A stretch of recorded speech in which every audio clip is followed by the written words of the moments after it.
বলে মহারাজ মন্দির তৈরি করো। তৈরি হলো সমুদ্রের ধারে মন্দির। যারা যারা পুরীতে বেড়াতে গেছো, অনেকে বেড়াতে গিয়ে সমুদ্রের ধারে শ্মশান, যে শ্মশান আছে শ্মশানটাকে স্বর্গদ্বার বলে। শুনে রাখো, মন্দির যখন ৫,৫০০ বছর আগে প্রতিষ্ঠা হয়েছিল, সেই সময় স্বর্গের দেবদেবীরা যে জায়গা দিয়ে নেমে এসেছিল সেই জায়গাটার নাম স্বর্গদ্বার। এখনো গেলে দেখতে পাবে। কোনটা জানো? যে জায়গাটা মহাপ্রভুর মূর্তি আছে সমুদ্রের ধারে, মহাপ্রভুর মূর্তির ডান দিকে সমুদ্র, আর ওই সমুদ্রের ধারেই দেখবে একেবারে শান বাঁধানো সিঁড়ি করা আছে, দুপাশে দুটো স্তম্ভ করা আছে। ওই জায়গাটা স্বর্গদ্বার। স্বর্গের দরজা খুলে দেবদেবীরা মন্দির প্রতিষ্ঠাকালে এসেছিল। মন্দির প্রতিষ্ঠা হলো ৫,৫০০ বছর আগে। জগন্নাথ বলরাম সুভদ্রা প্রতিষ্ঠা হলো। রাজা ইন্দ্রদম্ন জগন্নাথের কাছে গিয়ে বলে, হে জগন্নাথ, তোমার কিছু মহিমা হবে না? বলে হবে না মানে? হবে। রান্নাঘরে হাঁড়ির ওপর হাঁড়ি চাপানো হবে, শতকার তলায় আগুন দেয়া হবে, আশীর্বাদে করি রাজন, সবকটা হাঁড়ি একসাথে রান্না হয়ে যাবে। কি গো, আমাদের এখানে জগন্নাথ পুজো করলে হাঁড়ির ওপর হাঁড়ি চাপালে হবে? বলে হবে না। বলে আর কি মহিমা ঠাকুর? বলে আর একটা শোন, এই যে আমার প্রসাদের নাম কিন্তু প্রসাদ হবে না। তবে ঠাকুর? বলে আমি প্রসাদ পাবো। একজনকে কথা দিয়েছিলাম, আমি প্রসাদ পাবার পরে সে প্রসাদ পাবে। ঠাকুর কাকে? বলে মা মহামায়া যোগমায়া কৈলাসে মা দুর্গাকে আমি কথা দিয়েছিলাম, আমি আমার নারায়ণ আমার প্রসাদ পাবার পরে মা প্রসাদ পাবে। তাই জন্য শোনো রাজন, আমার মন্দিরের পাশে এক ভক্তের মন্দির হবে, স্বয়ং বিমলা দেবীর মন্দির, যোগমায়া রূপী বিমলা দেবীর মন্দির। আমার প্রসাদ রান্নাঘর থেকে আমার মন্দিরে আসবে, আমার মন্দির থেকে যখন বেরোবে ওর নাম হবে প্রসাদ। আমার পরে পাবে মা যোগমায়া বিমলা দেবী, ওনার মন্দির থেকে যখন বের হবে তখন ভক্তের মাঝখানে নাম হবে মহা মহা মহাপ্রসাদ, মহা মহা মহাপ্রসাদ, মহা মহা মহাপ্রসাদ, মহা মহা মহাপ্রসাদ, মহা মহা মহাপ্রসাদ, মহা মহা মহাপ্রসাদ, মহা মহা মহাপ্রসাদ, মহা মহা মহাপ্রসাদ। সেই দিকে জগন্নাথের প্রসাদ হয়ে গেল মহাপ্রসাদ। ঠাকুর আর কি হবে? বলে শোন, তোর যে ব্রাহ্মণ বিদ্যাবতী নীলমাধব খুঁজে এনেছিল সে কোথায়? বলে ঠাকুর এই তো। বিদ্যাবতী ব্রাহ্মণ সামনে গেল। বিদ্যাবতী, তোমার ত্যাগ আর তোমার মায়ের প্রতি ভালোবাসার জন্য আজকে আমি তোমাকে ধরা দিয়েছি, তাই আশীর্বাদ করি তোমার প্রথম স্ত্রী মাধবীর গর্ভের সন্তানরা হবে আমার পূজারী, ওরা হবে পান্ডা। আর তোমার দ্বিতীয় স্ত্রী ললিতার গর্ভের সন্তানরা হবে আমার রাঁধুনি, রন্ধনশালা সামলাবে।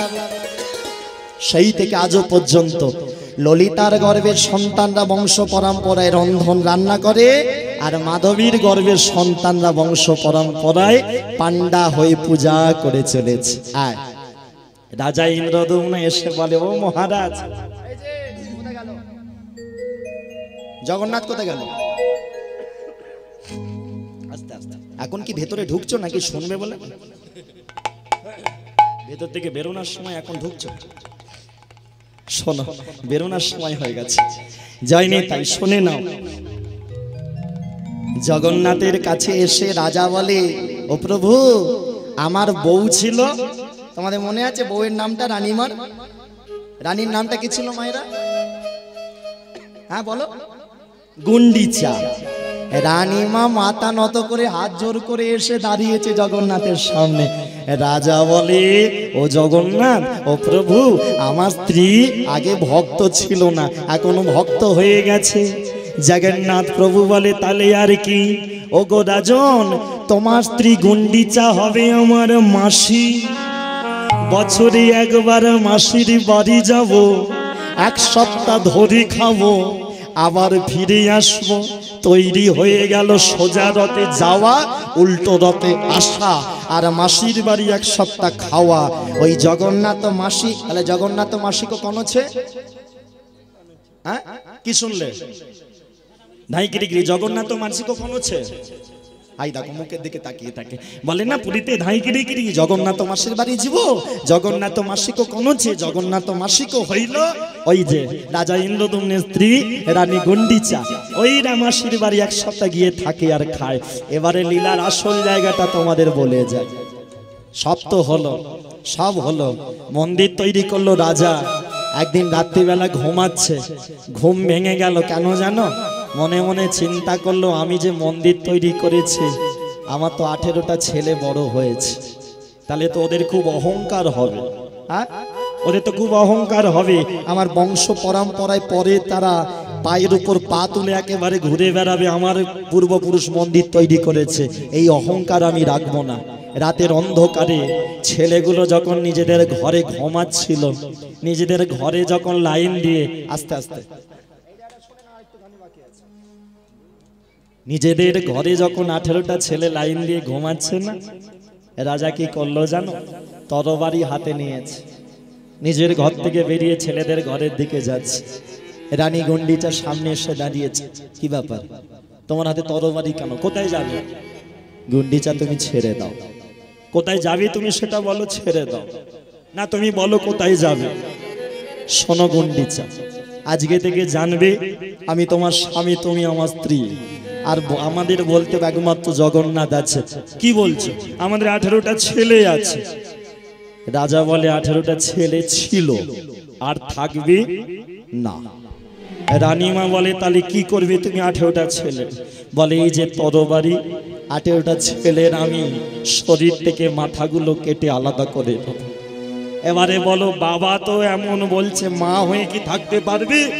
গুন্ডিচা স্বামীর পা দুটো শক্ত করে আটকানোর চেষ্টা করে, যেও না, আমার ছেলেগুলোকে মেরে দিও না, ওরা যে আমাকে মা বলে ডাকে, তোমার জগন্নাথ তো আমাকে মা বলে না, মাসি, তাহলে কেন আমার ছেলেগুলোকে মারছ? বলে ভুল করছো তুমি গুন্ডিচা, ভগবানের মাসি বলা আর তোমার এই 18টা ছেলের মা বলা তফাৎ তুমি করতে পারছো না গুন্ডিচা। ঠিক আছে, ঠিক আছে, তুমি 18টা ছেলেকে মারবে, মারো, আমি আটকাবো না, কিন্তু তুমি এমন কিছু করো যাতে আমার ছেলেগুলো উদ্ধার পেয়ে যায়।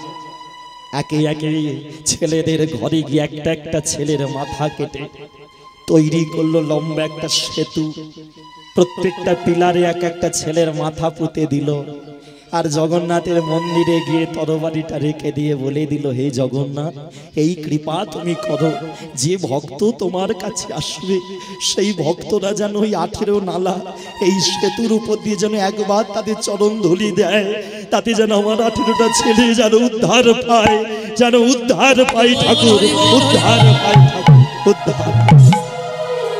সেই থেকে তৈরি হয়ে গেল 18 নালা, আর এখনো পর্যন্ত রয়েছে সেই 18 নালা। এ আমার মুখের কথা নয়, মোবাইলে সার্চ করলে তোমরা ফটো দেখতে পাবে 18 নালা সেতুটার এখনো রয়েছে।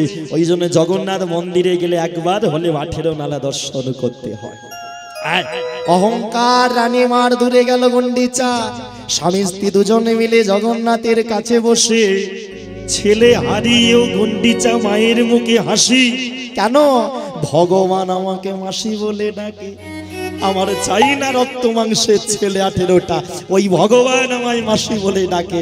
ওই ভগবানের চরণ ধরে ভক্ত আর ভগবানের মিলন হলো, ভগবানের মিলন হইল, ভক্ত আর ভগবানের মিলন হইল, আজ ভক্ত আর ভগবানের মিলন হইল।